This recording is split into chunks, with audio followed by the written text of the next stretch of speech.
உதவி தேடுவதில் மூன்றாவது வகை, உதவி செய்ய சக்தியற்ற தம் முன்பு உள்ள உயிர் உள்ளவரிடம் உதவி தேடுவது.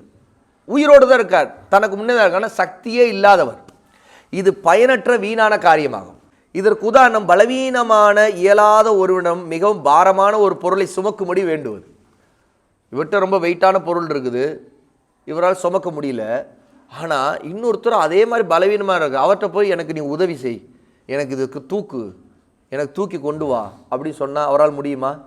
இந்த மாதிரி உதவி கேட்பது, அதாவது நம் முன்பு இருந்தும் பலவீனமான இருக்கக்கூடிய சக்தி இல்லாதவராக இருக்கக்கூடிய அவரிடம் உதவி கேட்பது, இது வீணானது.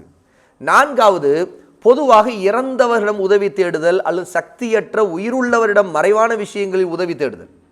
மௌத்தா போயிட்டாங்க, கபர்கள் அடங்கி இருக்கிறாங்க, அவங்கள்ட்ட உதவி கேட்கறது, அல்லது உயிரோடு இருந்தாலும் சரி சக்தி அற்ற அவங்கள மறைவான காரியங்களில் அவங்களால் உதவ முடியும்னு சொல்லிட்டு உயிரோடு இருக்கிறாங்கிறதுக்காக அவங்களுக்கு அந்த சக்தி இருக்குன்னு நம்புறது, இது ஷிர்காகும். இது அல்லாஹ்வுக்கு இணை வைக்கிறது. ஏன்னா இந்த ஆற்றல் யாருக்கு மட்டும் உண்டு? மறைவிலிருந்து உதவி செய்யக்கூடிய ஆற்றல் அல்லாஹ்வுக்கு மட்டும்தான் உண்டு. இறந்தவர்களால் இறந்து விட்ட பிறகு அவர்களால் உதவி செய்ய முடியாது. உலகியல் விவகாரங்களில் இவர்களுக்கு ரகசியமாக அதிகாரம் செலுத்த முடியும் என்ற நம்பிக்கையுடையவன் தான் இவ்வாறு செய்வான். அல்லாஹ்வுடைய ருபூபியத்தில் அல்லாஹ் தான் ரப்புங்கிற இந்த உலக நிர்வாகத்தை அவன் தான் கட்டுப்பாட்டில் வச்சிருக்காங்கிற இந்த நம்பிக்கையில் ஒருத்தரிடம் இணை வைப்பு வந்தால்தான் இது நடக்கும். ஏன்னா அப்போ தான் என்ன செய்வார்? இறந்தவர்களுக்கும் இதெல்லாம் செய்ய முடியும், அவங்களால இந்தந்த விஷயங்களை சாத்தியப்படுத்த முடியும், அவங்களால இந்த விஷயத்தை உதவ முடியும் அப்படின்னு நம்புறது. அப்போ இந்த நம்பிக்கை உண்மையில் யார் மீது வைக்கக்கூடாது, நபிமார்கள் மீது கூட வைக்கக்கூடாது. ஏன்னா அல்லாஹ்வால் மட்டும்தான் எதையும் செய்ய முடியும். அப்போ இந்த மாதிரி விஷயத்துல படைப்புகள் மீது நம்பிக்கை வைக்கிறதுக்கு இது இணை வைப்புல வரும். ஏன்னு கேட்டால் அவங்களுக்கு இந்த உலக விவகாரங்கள்ல உலகத்தை இயக்கிறது, கட்டுப்படுத்துறது, இதுல அதிகாரம் இருக்குது, அவங்களுக்கு சக்தி இருக்குது நம்புறது.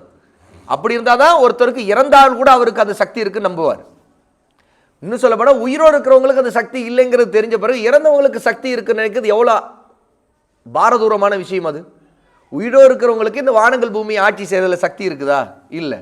ஆனா இறந்தவங்களுக்கு எப்படி அந்த சக்தி இருக்கும்? அவங்கள இறந்துட்டாங்களே. அப்போ அவங்க மேல அந்த சக்தி இருக்குது அவங்களுக்கு அப்படின்னு நம்பினா, அப்போ அல்லாஹ்வுடைய சக்தி, அவனுடைய வல்லமைகள் சில அந்த அடியார்களுக்கு படைப்புகளுக்கு இருக்குன்னு நம்புறது, இது ஷிர்காகும். ஐந்தாவது, அல்லாஹ்வுக்கு விருப்பமான செயல்கள் மற்றும் நிலைகளை கொண்டு உதவி தேடுவது. அதாவது நற்காரியங்கள், அல்லாஹ் கட்டளையிட்ட மார்க்கமாக்கி இருக்கக்கூடிய காரியங்கள், இந்த நல்ல அமல்களை செய்வதன் மூலமா அல்லாஹ்வோட உதவி கேட்கறது. இது அல்லாஹ்வோட உதவி கேட்கிறது தான். பாருங்க, அல்லாஹ்வுக்கு விருப்பமான காரியங்களை செய்யறது மூலமா உதவி கேட்கறது.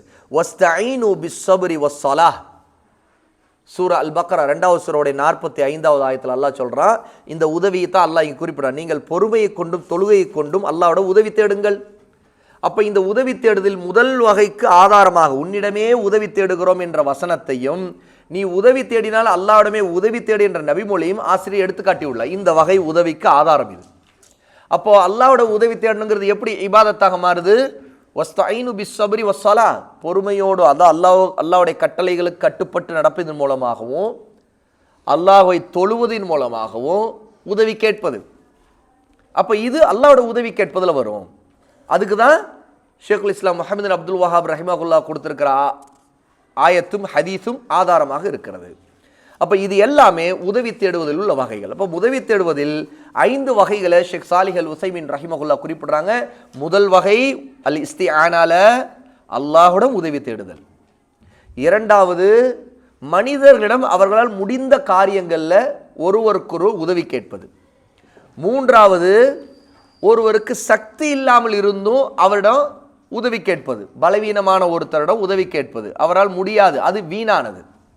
நான்காவது, இறந்தவர்களாக இருந்தாலும் அல்லது உயிரோடு இருந்தாலும் அவங்களுக்கு இந்த வான பூமியில் ஏதோ சக்தி இருப்பது, மறைவான விஷயங்களை நிர்வகிக்கின்ற ஆற்றல் இருக்குங்கிற நம்பிக்கையில் கேட்கிறது. இந்த உதவி கேட்பது அல்லாஹ்வுக்கு இணை வைக்கக்கூடிய ஷிர்காக ஆகும்.